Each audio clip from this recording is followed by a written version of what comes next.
episode 024 with Jasmine Biala. Hello and welcome to the One Voice Can Change the World podcast. I am your host, Tina Bangle, and thank you for joining us. If you've been listening for a while, I really appreciate your ears, and I am so thrilled that you're always coming back to listen to our guests. I've been hearing so many wonderful comments and feedback, and people have been saying how amazing the guests have been. So I'm really, really glad that you're listening and tuning in all the time. If you're here for the first time, welcome. Today I share with you a guest who is just a beautiful soul. She's always smiling, she's always happy, and such a bubbly personality. I love Jasmine because she is so truthful and she's so raw. She shares with us how she got into her cruise ship gigs. She also shares with us how she got to work with Guy Sebastian on his latest song. And she shares something that's very personal to her struggle with losing her voice and developing nodules during her cruise ship gigs. And, she shares with us how she overcame it and how she recuperated and who she saw and what kind of scales she did and how she looked after her voice so that she can get her singing voice back. So I hope you enjoyed this insightful episode with Jasmine Biala. Now, if you feel as though you need a little bit of help with your vocals, go and see a doctor and they can refer you to a specialist. So I would encourage you greatly to do that if you feel any discomfort in your voice, in your singing or your speaking voice.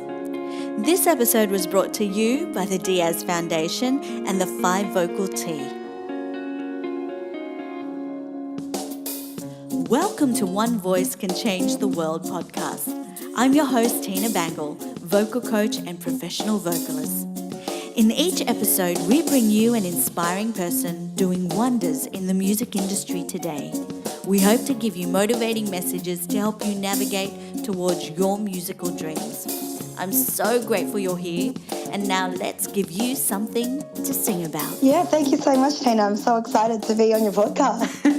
It's so nice. Your smile is so contagious. It's so nice to see you, and I'm always following you on, all the things that you're doing, and I'm excited to chat about what's happening with this video that you've just recently filmed. So we'll talk about that a little later. Yes, but okay. I'd love to know how you got started with music. It started when I was really young. I suppose my family, in a way, was always really musical.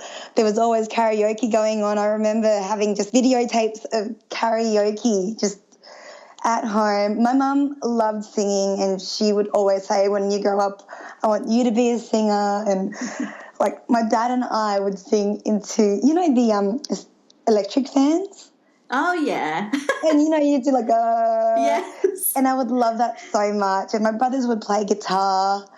And I guess I just grew up in a musical sort of household, and it just manifested from that. Eventually I went to singing lessons, and I loved it. And then I started learning the drums and the guitar as well, but that didn't really work out. I realised, my calling is singing, and it went from there really. Like I had my first singing lesson when I was 7, and I suppose it just started from there. It's just been a lifelong love affair, as cheesy as that sounds. I know. Oh, no, it doesn't sound cheesy at all. But who was your singing teacher? Who did you go to? Oh, gee, I've had plenty of singing teachers. One very notable one. My first one was, Tito Ben. I don't know what his last name is. Valdez? Yes, Ben Valdez. He was my first. He's so passionate. Teacher. He's so passionate, isn't he? And I remember before my first singing lesson, I was in my living room. Oh, my goodness, I can't believe I remember this. And I was practicing to my Britney Spears tapes, and I had dance moves and everything. And he came into my house, and I was so shy. Like, no dance moves. I didn't even want to sing or anything. I'm like, no, Mum, what are you doing? Why am I having singing lessons? And, like, all these dance moves that I was busting out half an hour beforehand was just, like, out the door. Nah. See you later. Yeah, I can imagine, yeah. And then Yeah. from there, you went. You did a lot of I've Filipino gone through a lot of occasions. Absolutely. Like I did like the fiesta and singing for opening up for Filipino acts coming into town. Yeah. And just singing within the community, really. Yeah. But isn't that wonderful, like having that that foundation? Like it's just those opportunities, like they all add up, even though there's times where like nobody's listening. Everybody's chatting while you're singing. Oh, absolutely.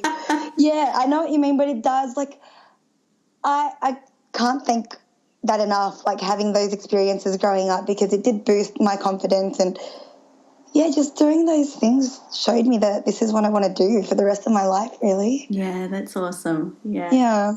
And then you also went to, because Jason Hernandez was one of my students when he was starting out. And you went to the Institute of Music with him, right? Were you in the same classes or? No, he, I think, was a year before me, so we didn't have any classes together, but I did see him around every once in a while. Such a great dude, and he has an amazing talent. Yeah, he has. Yeah. Yeah. And how'd you go with that? What were your experiences at the Institute?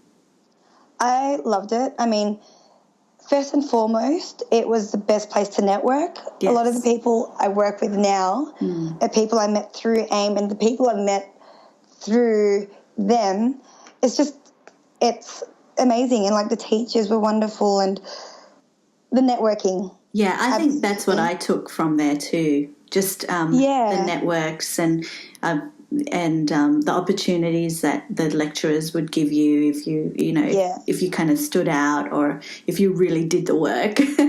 Yeah, totally. Like you went to AIM as well, yeah? Yeah. It was probably year 2000 before then, just before then. So it was a while ago, and it was, and the facilities weren't as high tech compared to now.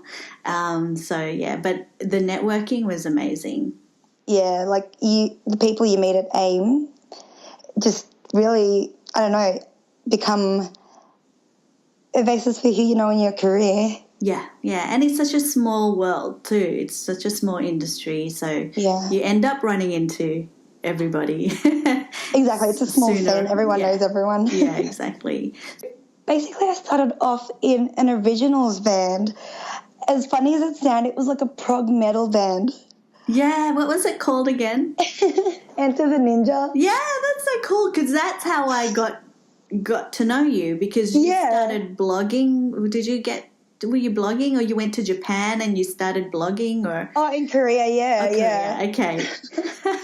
Yeah, and like it started off like that. I was just doing heaps of original gigs with these guys, and I love them to death. Like prog metal was never really my thing, but I thought, hey, why not? You know, it's an opportunity, and I was asked to join a band. Why not? I grew up on rock, so not far really from metal, but it was so much fun just doing those gigs at like the Annandale and like filled out venues and competitions and stuff. Yeah.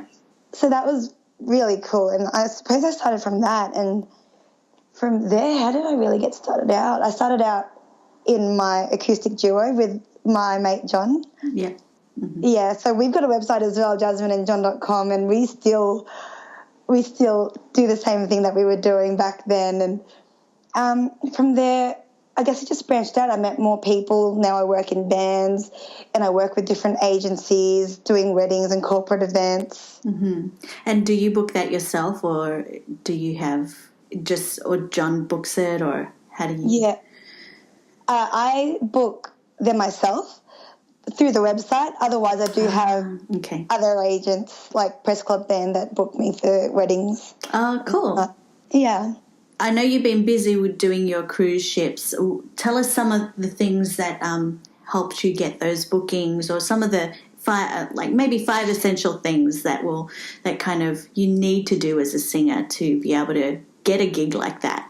Yeah, so basically it was really random how I started out in cruising. Like I was working in my retail job at Forever 21, and a girl walked into my store, and we just started chatting and chatting and chatting, and it turns out, hey, she was an agent for cruise ships. Wow, okay. And I'm like, no way, I would love to get into that. So we ended up exchanging details, and the rest is history, really. That's great. Otherwise, 5 things to get into cruising. First and foremost, I'd say extend your repertoire. Know as many songs as you can, because you'll get a lot of requests on the ship, a lot of favourites are asked of you, your Valeries and your horses, that sort of thing. Yeah. Organise a band or a duo or whoever you want to go with, unless you want to go into like show band on the ship, just keep practicing. But, yeah, make sure you have a band that are willing to go and are organised. Yes. Then when you're ready, prepare a show reel of your best tunes. Show them your best work. Just show off what you've got, really. Then this is what John and I did. We just sat at the computer one day and just sent so many emails out to different agents, to cruisers, to agents in, like, different countries and that sort of thing. We never ended up doing that, but, you know, it's still good to just send out emails so you just have heaps of people to contact. And otherwise, practice. Yeah. And do you normally, you have your certain band members, or do you kind of source them out, whoever's available? Because I know your drummer's the same as Ryan Mooney. Ryan and Liam and Andrew. Yeah. So I know Ryan because he normally does the drums for a lot of the Filipino artists that come here. So we did Vice Gunda recently, and he is just amazing. Oh, he's the best. Oh, he was telling me all about Vice, and he had a video on his iPad, and he was trying to get me to translate things for him. It was so funny. I found it so hilarious that he was doing the filler gigs, but I thought it was so cool. Yeah. Well, I know the majority of them were of Australian background, so it was like me and my friend Alex, who did backing vocals. Second piano player was Filipino, but then the rest were all Aussies. I think they're all my mates, like Ryan and Jesse. Who else was there? Vangel. Oh, I know of him, but I don't know him personally. Yeah. But how funny is that? Yeah, and it's so funny. Like, they'll just laugh because they'll kind of get the gist of the jokes. Yeah, right. Like, if everyone else is laughing, I'll laugh too. Yeah, but he's amazing, Vice Gunda. He is. He's hilarious. He is. He's so witty, so smart, and it was a good gig. But that's how I met you as well. I finally got connected with you I did backing vocals for Zaza. Was it Zaza? No, not Zaza. Who was it? Pop Fernandez. And you opened up. That's right, yeah. With Jason, and I was like, oh, she's so cute. And I just love your energy and the way that you just your energy is just like so vibrant, and and I was like, oh, it'll be exciting to see what you create over the years. Thanks. And it's been lovely watching you grow in the music scene. I know one of the things that you do is like the jam sessions. Yes. Yeah. Tell us about what you get from that. Once again, the jam sessions are really just a networking tool. Again, I can't focus enough on how important networking is and meeting people. Otherwise, it's just a bit of fun on a Monday night, going out to the basement and just hanging out with friends and then getting called up on stage. It's really good, especially if you're just like starting out even, to just get up there and play with some of Sydney's best musos. There are so many great musicians in Sydney, and they all just congregate there on a Monday night. So it's a great place just to meet people and show them what you got. Like I was saying to my partner Andrew, it's like going shopping for musicians when you go to the jam. Yeah. See who you like on stage, get their details, and then hopefully work with them in the future. Probably one of the things that kind of came out from that was doing the choir thing for Guy Sebastian. Was that? Yeah, totally. Is that how it came about? Pretty much. So I was initially asked to do the video clip for Bloodstone, but I was busy that day, so I was spewing about that. I really would have loved to do that. Yeah. But the contact was through Eric Fortaleza. Yes. Basically, he hit me up again saying, hey, do you want to sing for Guy at the Enmore Theatre? I'm like, hey, yeah, I'm free. Love to do that. I mean, I've never sung at the Enmore, so that's another thing ticked off the bucket list. Yeah. I'll make myself free. Yeah, exactly. I was like, I'll make myself free. Sure, I'd love to do that. And then, again, I got to do it on Channel 7, so that was my first TV appearance. Cool. That was really cool for the ACTA Awards. So opening up for those Green Awards was really awesome. I remember standing there behind Guy and just looking into the audience and just seeing faces I knew from TV watching us. Like, oh, this is exciting. That's awesome. And what was Guy like? He was so lovely. Didn't get to chat for too long because he was obviously very busy, but he would give you the time of day. He's such a nice guy. Yeah. Yeah. Great. And so how did you practice for the event? Basically, everyone just had to learn their parts. We were given all the sheet music and the music and what we had to wear and what we had to do as well in just a Facebook chat, really. Okay. And then basically learn your parts, get there really early on the day for rehearsal, make sure everyone's singing the right bits. Yeah. And then, so we were there pretty much all day just for the one song. Yep. But just to get everything down perfect. Yeah. Oh, that's fun. Yeah, it was. It was so much fun. Yeah, that's the experiences that you want and cherish for those of you who don't know who Guy Sebastian is, which maybe you're probably from overseas. Guy Sebastian was the first Australian Idol and, just amazing artist. I think he did Eurovision once. Oh, that's right. Yeah, he was on that. So I remember watching him the first time that he won Idol. And when he had the afro. Oh, it was so amazing. And Rob and I were like dancing and cheering and in the lounge room. And I've never been so happy about somebody winning an event I'll before. be honest with you. I was going for Shannon Knoll. Oh, really? Okay. But he was pretty cool too. So really down to earth and he was. Yeah. But Guy's just killed it over the years. He has become one of Australia's best exports. I think so too. And just the way that he's been at it for so long. And then his wife, how amazing is his wife? Yeah, I know. Girl boss. So what are you working on at the moment? What's your current project? My cover stuff. So I'm planning to record some more promo and getting my sort of corporate wedding and private event thing up and running, going. Like, I've already got some of that sort of sorted, but I sort of want to I just want to fine-tune it and make it look really good and just keep doing more gigs, meeting more people and getting in the right industries. Otherwise, I have been writing some music with Julian Sanchez. Oh, wonderful, yeah. Yeah, and we've got a few songs ready to go. He's overseas in Indonesia right now recording his own stuff, which is really cool. But when he gets back, we're hoping to record my things. So at the moment, we're leaning more towards a soul sort of vibe. Okay. So like my favourite artist is Amy Winehouse and Erykah Badu, so something sort of there. Oh, nice. And is he of Indonesian background or? No, he's Filipino as well. Oh, okay.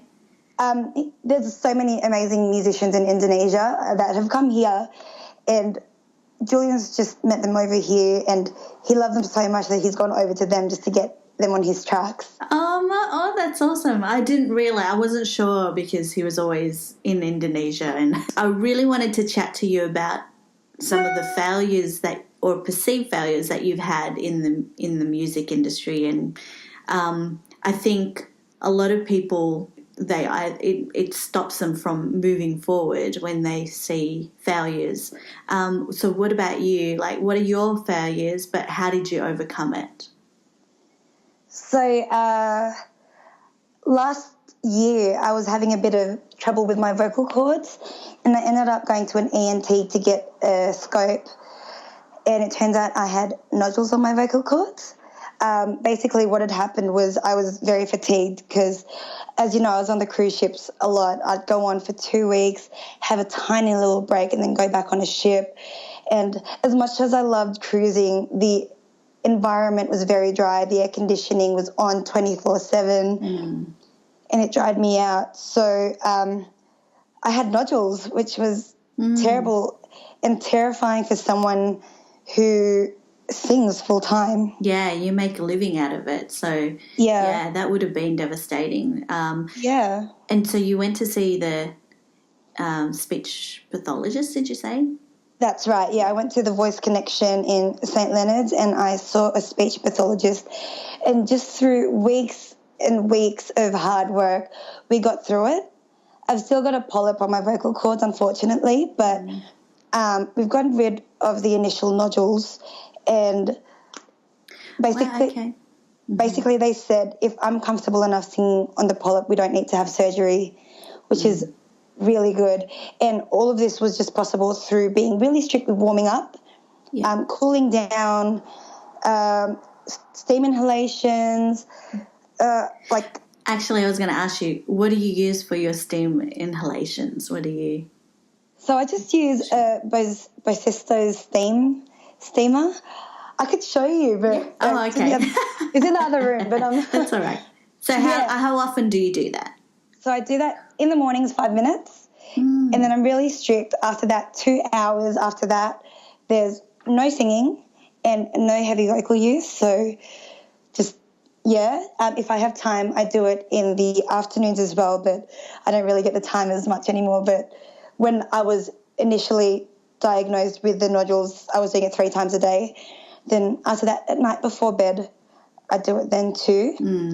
And can I ask you how it felt with your nodules? Like, what were you feeling? What would happen to your voice? It was so uncomfortable. Like, I could feel them. I could, like, if I'd swallow, it felt like something was stuck in your throat, which was really terrible. I lost my high register, which really killed me for so long because I love Whitney Houston and I couldn't sing a lot of her songs anymore. Yeah, it was just like that, and I was always fatigued. I'd be on the ship and I'd do 2 sets and I'd have to do 2 more sets and I'd just be like, oh, my goodness, please, I don't want to do any more because I'm tired. Oh, how long were your sets for? 45 minutes, so the standard. So each of it was 45 minutes, 4 times? Yeah. Okay, yeah. So during your breaks, how long were your breaks for? Only 15 minutes. Yeah, that's heavy.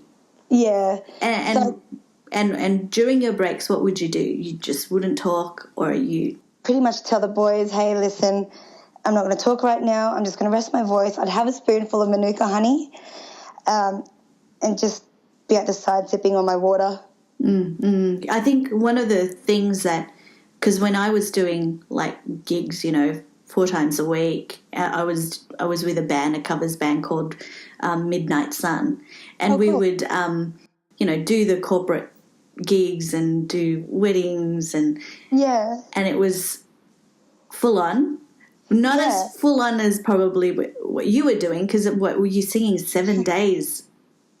Were you doing 7 days of that? And pretty all much. Just you. Yeah, we only had the one singer in the band.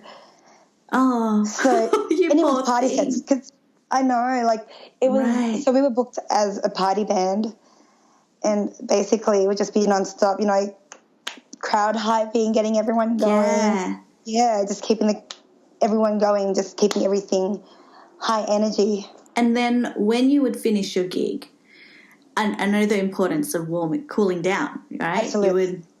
What would you do for your cool downs? So I actually have a thing on my phone. I follow Ginny Daver, and I do the Ginny Daver method.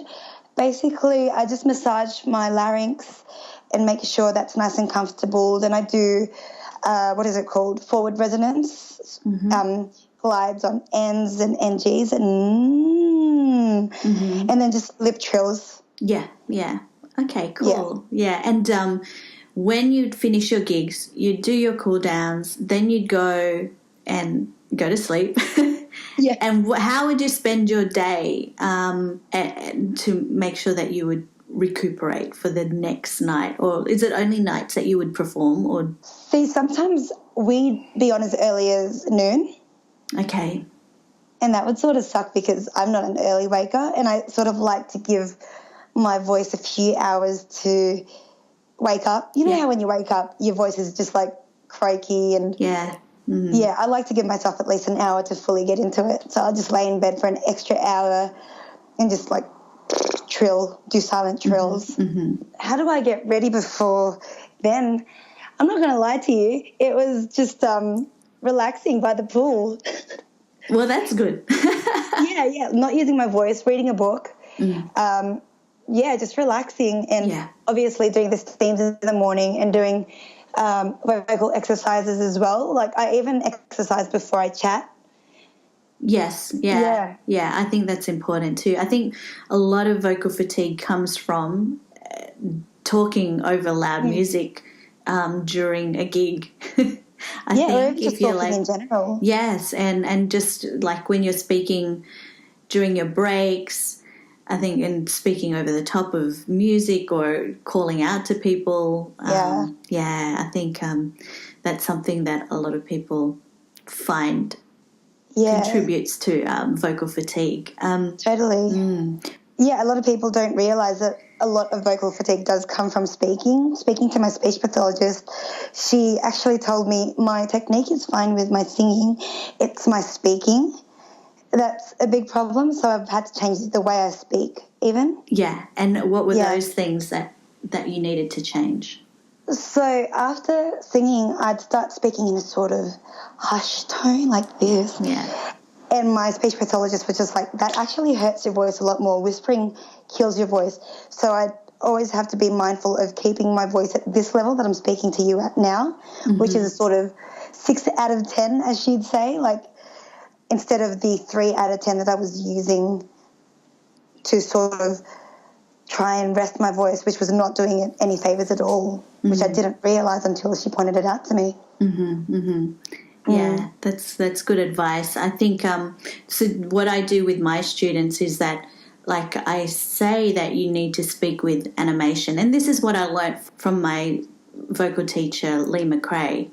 He was really wonderful in teaching me about, vocal fatigue and how to overcome it. And, that was one of the things he said, find a good animated energy. So if if you're like a 10 on the scale, 10 is like shouting and too much energy, full on, and it's hurting your throat.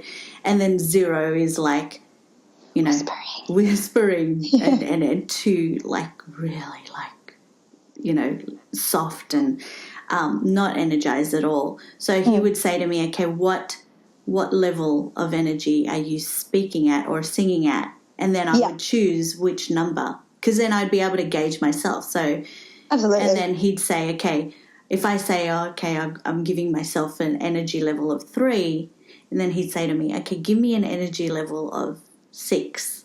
Yeah. And then you'd work towards that. And I think that's a really good way of being aware of what's happening to your voice and your body. And absolutely. Yeah, and you're kind of like in control and, awareness. It's all about that awareness. Yeah, just got to be mindful of where your voice is sitting at and how you're using it. Yeah. So I'm glad that you kind of are working through that and that you're still able to sing and that you're taking on board all the things that you're learning. So absolutely. Yeah, I think your story will help a lot of people who are going through that vocal fatigue. Yeah, guys, warm up. Very important. So what do you do for your warm-ups? You do your lip trills, your tongue. Do you do tongue? Can you do the tongue trills as well? Yeah, I don't actually do those. I do the lip trills, and then I have some exercises that my speech pathologist gave me that helps so much. Okay. What were they? Basically just M phrases. So I've got a list of M words and just reciting them. It sounds silly, but it helps so much. Same with NG words like billabong, king, because that helps your vocal cords. And then like whiny sort of noises like wah, wah. As soon as it sounds, that helps so much with warming up and waking up that sort of resonance in your voice. Yeah, and just kind of feeling it, isn't it, that resonance? You want to feel that forward resonance. It shows you where you need to feel your voice in yourself. Yes, yeah, and just being aware. So a lot of the kids, like I get the kids to find their range and their high notes using, the, like the sirens and, because it's so helpful. And that's how I was able to develop my higher range as well. Yeah. Yeah, and getting it kind of projected, putting the voice forward and... Yeah. Absolutely. Yeah, that's awesome. Thanks for sharing that. I know it's like a lot of people don't want to speak about that because it's like, it's kind of, it might affect your bookings or whatever. But but I think the more that singers are aware of what's happening within their voice and in their body, I think it's going to help them in the long run to get through those sets. My goodness, you did a lot of work. Yeah. If I could just help one person to realise how important it is to warm up and take care of your voice, I'd be happy. Let me ask you one of the questions that I've been asking all of my guests. If I was to offer you the title of this podcast, it's called One Voice Can Change the World. What does that mean to you? All right, so One Voice Can Change the World. I think the title of the podcast and what the podcast stands for in general is to inspire people by letting them hear what everyday people like myself have to say and what they have achieved in the world of singing and music and just reaching it in their own lives. Like, these things are possible. Yeah. Like, I'm just an everyday person, but, if you work towards these things, it's achievable. Yeah, yeah. And do you use any, I use vision boards to help me. Like, what do you use to keep you going and to keep you motivated? Well, I've actually, you can't see it in the back. I don't know, but I've got a whiteboard over there and I just keep things on there, like even just random quips, like create something today even if it's crap. I don't know if I'm allowed to say that. But, No, you are. And it's true. It's even if it's not to the standard that you want it to be, I think if we think about perfection too much and we kind of want to make it perfect, we never get things out there. Exactly. It's hard to get things done when you want things to be perfect all the time. It's just important to keep moving, keep doing things, no matter how much you don't like it, because you're your own worst critic, really. Yeah. And, things get better the more you work on it. So what are you hoping to achieve this year or in the future? What's your goal? So hopefully I will release my original stuff. We don't know that yet. Well, yes, that will happen. It will. So it will happen. Like, this video I released last night was pretty much just a hype up, and basically it's for myself. It pushes me. I don't have anything recorded yet, if I let you in on a little secret, but just having that out there pushes me. Hey, people know that something's going to be happening this year. Yeah. Mm-hmm. So you mentioned about a video. Did you release the video, or was it just the video that you put on Instagram stories? Just that one, yeah. Okay, cool. So there's an actual video on my Instagram page that I shot with my good friends. Mm-hmm. And the one where you're dancing around. Yeah. Have you seen it? Yeah, I've seen it, but I haven't seen, that was just a short clip, right? It wasn't. Oh, you need to watch the whole thing. It's so funny. Okay, I'll have to watch it. I'll put a link in the show notes so people can see it as well. Yeah. Check it out. It's basically just to hype people up, to let them know that things are changing, and I do intend to release my own thing this year and good on you. Become an original artist and not just, doing the cover scene. As much as I love that so much, but I do want to release my own things and soon. You will. That's exciting. I think it's really important to have that foundation anyway of doing covers just learning about your voice and using that to kind of, get connected with the audience that you have already, right? Absolutely. And then build up on your build up towards that original stuff. So Exactly. Exciting. What's one song that changed your life? So I was thinking about this last night, actually. As random as it sounds, there's this Australian band called The Vines that were big back in 2001. Okay. I remember my brother bought their album and one of the tracks was called The Winning Days. Mm-hmm. And I remember just chucking it on in my room in my little CD player and hearing this song and just crying, and I didn't know why. Okay. Yeah, and... How does the song go? The winning days are gone because I know just what I'm saying. Do you know it? I don't know. Maybe not. No, yeah. It's a really random song to change my life, but that's the first song that, as a young teenager, propelled me into my direction as a muso. I loved it so much that I wanted to pursue music. I learnt it on guitar and everything, and from there, I suppose just hearing that got me into music. That song literally changed my life. Because without hearing it, I probably wouldn't be a muso today. Yeah. Was it the lyrics of the song, or was it just the way that you connected with the voice, hearing her voice, or what was it? It was just the way I connected with it. So I did some research, and this song came out in 2004, so that means I would have only been 13. Oh, yes. Yeah, when it came out. So I suppose just hearing it, just something connected with me on the inside. Okay. I think I've asked everything. That was fun. I really enjoyed that. Yeah, no, it's been really great to see what's happening in your life now, in your musical journey now, and then seeing what's going to come up. I'm really excited to see and hear your original music. So thank you so much for being part of it. And what are some of the links that you want to share? Like, where are you on social media? Where do you hang out the most? So check out my duo website, jasmineandjohn.com, and then my Facebook page is Jasmine Biala Music.